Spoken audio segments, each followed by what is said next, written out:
ಆ ತರ ಒಡೆದು ಎತ್ಕೊಂಡು ಹೋದ್ರೆ ನೀವು ಯೋಚನೆ ಮಾಡ್ರಿ ಯಾವ ಪಾಠ ಪಟ್ಟಿದ್ರು. ಇವತ್ತು ಸತ್ಯವಾಗಿ ಹೇಳ್ತೀನಿ, ನಾನು ನನ್ನ ಹೋದ್ಮೇಲೆ ನನ್ನ ಪವಿತ್ರಾತ್ಮ ಶಕ್ತಿ ಕೊಡ್ತಾರೆ. ಅಷ್ಟೆಲ್ಲ ಪಾಠ ಪಟ್ಟು ದುಃಖ ಪಟ್ಟಿಲ್ಲ, ವೇದನೆ ಪಟ್ಟಿಲ್ಲ, ಏನಪ್ಪ ಇದು ಕಷ್ಟ ಆಗ್ತಿಲ್ಲ, ಸಮಾಧಾನ ಅದೆಲ್ಲ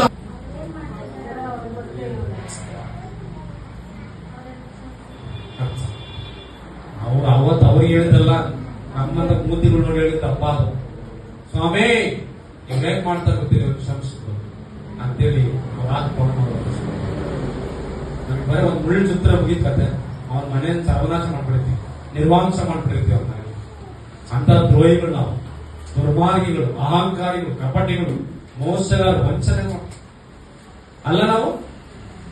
ಯಾವ ತಪ್ಪು ಮಾಡಿದ್ರೆ ಇನ್ಯಾವನ ಮೇಲೆ ಹಾಕ್ಬಿಡ್ತೀವಿ ನಾವು. ಹಾಕಲ್ಲ ನಾವು, ಆಗಲ್ಲ ಆಗ್ತೀವ. ವೆರಿ ಗುಡ್, ಅದೇ ಸತ್ಯವಾದ ಮಾತು. ಅವನ ಮನೆ ಮುಂದೆ ಹೋಗುವಾಗ ದೇವ್ರು ನಮ್ಮ ಮನೆ ಮುಂದೆ ಬಂದ್ರೆ ಮುಗಿತದೆ.